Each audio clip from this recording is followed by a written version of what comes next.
Hello everyone. SBI clerk, IBPS clerk, RRB clerk सभी की notification 2025 के लिए आउट हो चुकी है। कुछ की तो लास्ट डेट भी खत्म हो गई है, लेकिन अभी आरआरबी क्लर्क के जो फॉर्म है वो भरे जा रहे हैं। 21 सितंबर तक आप अप्लाई कर सकते हैं।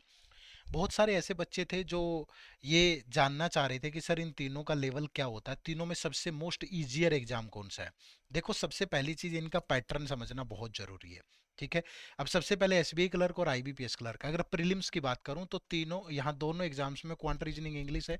टोटल 100 क्वेश्चन है, 100 मार्क्स के, और टोटल 60 मिनट है। 20-20 मिनट मिलती है हर एक सेक्शन के लिए। लेकिन आरआरबी क्लर्क में सिर्फ क्वांट और रीजनिंग है, जहां से दोनों के 40-40 क्वेश्चन है, और क्वांट के लिए 20 मिनट और रीजनिंग के लिए 25 मिनट मिलती है। इंग्लिश नहीं है। पहली चीज तो ये। और दूसरा, मेंस में भी अलग अलग है। एसबीआई क्लर्क में 190 क्वेश्चन आएंगे। ठीक है। आईबीपीएस क्लर्क में इस बार 155 क्वेश्चन होंगे, आरआरबी क्लर्क में 200 क्वेश्चन होंगे। अपडेटेड पैटर्न के हिसाब से बता रहा हूँ। अब यहाँ पे कंप्यूटर नाम मात्र का है। यहाँ कंप्यूटर पूछा जाएगा। यहाँ पे इंग्लिश और हिंदी में से कोई एक चूज कर सकते हो आप। समझ रहे हो ना? तो अलग अलग पैटर्न है। यहाँ हो सकता है कि जीए की वेटेज ज्यादा हो, यहाँ थोड़ी सी कम हो। यहाँ नंबर ऑफ क्वेश्चन क्वांट के कम है, एक में दूसरे में ज्यादा है।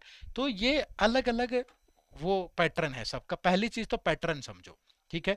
अब बारी आती है कि किसको कौन सा इजी कौन सा मुश्किल लग सकता है। अब देखो, जिन बच्चों की इंग्लिश अच्छी है, इंग्लिश इज गुड, उनको आईबीपीएस और एसबीआई क्लर्क अच्छे लगेंगे। जिनकी इंग्लिश अच्छी नहीं है, उनको हो सकता है कि आरआरबी क्लर्क अच्छा लगे। जिनको रूरल पोस्टिंग चाहिए, एक ही स्टेट में रहना है, उनको आरआरबी अच्छा लगेगा।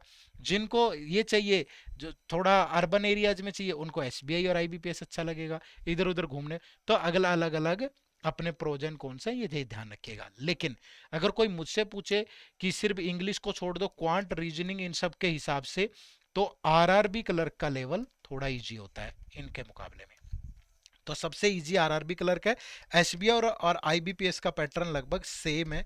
ठीक है, मतलब लेवल सेम है। आईबीपीएस 19 होगा तो एसबीआई 20 होगा, बस थोड़ा सा मुश्किल होगा। अदरवाइज सबसे इजी आरआरबी है इनमें से, क्वांट रीजनिंग के हिसाब से। इंग्लिश, जीए और ये तो फिर सारा एक जैसा ही आता है। अगर आरआरबी में भी इंग्लिश पूछेगा तो एक जैसा ही पैटर्न रहता है। ठीक है। चैनल को सब्सक्राइब जरूर कर लीजिएगा, और बहुत सारी वीडियोज आपका इंतजार कर रही हैं।